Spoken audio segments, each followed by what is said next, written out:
According to Wikipedia, globalism is defined as the attitude or policy of placing the interests of the entire world above those of individual nations.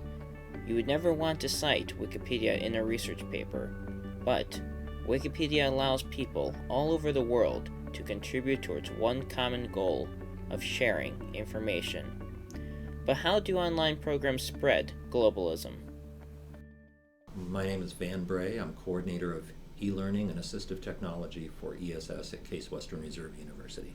I think the concept of open source, which is basically what Wikipedia is about, where whoever has the skills or the talent or the knowledge can contribute, is a fascinating concept, especially because it can be expanded. It started out with software and it moved to Wikipedia type documents, and it's moving to textbooks. Some of the best minds in the business or in the field are not necessarily for sale to encyclopedia or textbook companies, but they can take a few minutes to contribute to an article in something like Wikipedia or in something like an online textbook. As long as there's scrutiny and diligent editing to make sure that no misinformation is included, then I think it's absolutely one of the best things that's happened. Especially Wikipedia, just making things so quick and easy to get to without having to, do extensive online searching. Since the internet is becoming more accessible to everybody, that Skype definitely is a great tool in bringing people together. So I have family in China that I've Skyped, and actually that's the only way that I've seen them in the past 10 years. Is through Skype. And then when I was abroad in England, I talked to my friends back in the States using Skype, as well as I actually talked to one of my friends who was in Africa at the time using Skype.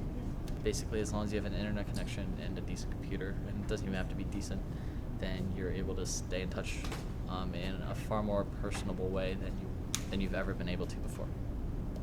Besides being a social medium, does Facebook spread globalism? I think in not necessarily a huge global sense, but in a personal global sense, it helps with globalism because I have family that were original Israeli inhabitants. Long before it was Israel, they were living in the area that is now known as Israel. I think they call themselves Palestinian Jews, and they often post to Facebook in Hebrew, which is nothing but confusing to me, of course, but it does, the fact that they are posting to people who are in that area of the world helps me make friends of people who are in that area of the world, and I have connected with people who I wouldn't have otherwise through the friendship with my family. I am not one of those people with 300 friends on Facebook. I have maybe 30, and they're all very well connected to me in one way or another, and yet I'm global in that sense. With the use of these online programs, how does globalism impact your everyday life? I think I'm a better informed person globally than I would have been. I happen to love Google News, and Google News does not cherry pick its articles. It goes with whatever's the most recent in a topic, like world news, for example. And you can put in there a city and a state and a nation if you want to get more news about that.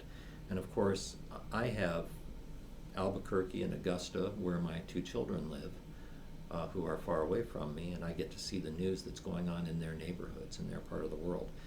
And I imagine there are people like me who have children in Spain or in France or perhaps in China who are checking the news for their areas and keeping in touch. So because of that, I feel like we might all be a little more intimately globally informed. It's global, yet it's more personal to us. It's personalized to us and to our families.